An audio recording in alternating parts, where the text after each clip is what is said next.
Since its original release in 2004, the Far Cry series has grown into one of the biggest franchises in the games industry. Personally, it was Far Cry 2 that hooked me. The ability to start a fire outside a camp and watch it spread was simply amazing. The realistic way that fire moved was truly awe-inspiring. The way that the NPCs reacted was realistic, and the world just felt more alive than anything I had previously played. The environment looked incredible. Each subsequent title took things up a notch in production quality and in scope.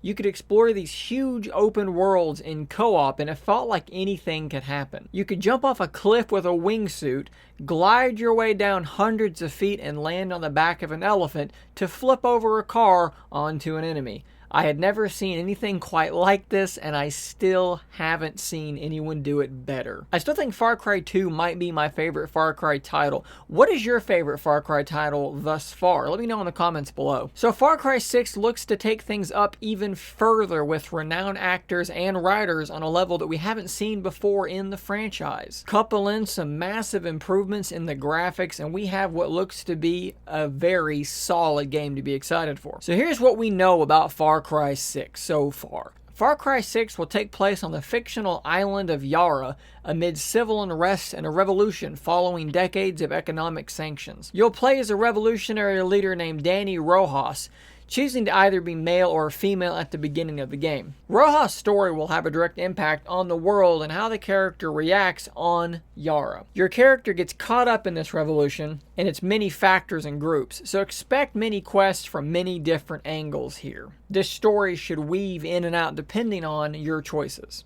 Now look, this is a fictional story on a fictional island, but it isn't hard to look at world history and see exactly where they have drawn influence. The antagonist of the game appears to be Breaking Bad's Giancarlo Esposito, who plays Anton Castillo, or El Presidente. In past Far Cry titles, the villain was only sparsely involved. They would show up in the beginning, disappear for large portions of the game, only to reappear in big set pieces to remind you they were around and what the story was about. However, with such a big actor in the role, I would expect to see more interactions and more screen time for Esposito's Castillo than we've seen in the past. It sounds like we're going to be getting a much better opportunity to see the world from his perspective.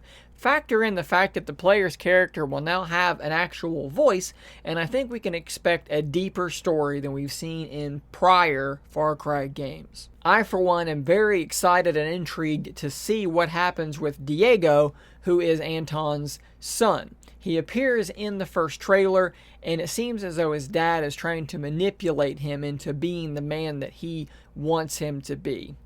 What's going to happen with that story? What sort of interaction and interplay between the three main characters is going to take place? I think we're all pretty excited to see where it will go. So taking place on an island with a city is a real departure for the series as well. An actual metropolis-style area could be a nice change of pace for the game, which is usually set in jungles alone. This could add a whole new dimension like verticality. Make no mistakes, there will be plenty of jungle to explore, but we should be seeing more city life than in previous games. Could this lead to more parkour-style freerunning like something in Dying Light? Due to Yara being cut off, nearly frozen in time, Far Cry 6 will have the players make use of makeshift weapons thrown together with whatever happens to be around.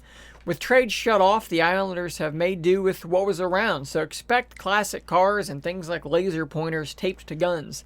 This could lead to an interesting customization system for your weapons, which could be another first for the series. The Fangs for Hire system will be making a return, which actually allows you to hire the services of a wiener dog. So there's that. We should also expect to be able to hire humans in this role as well, but who would want to do that when there's a wiener dog for hire? With the way this game has been trending, I think it's on track to be a huge release for February 18th, 2021 on every platform that isn't a Nintendo Switch.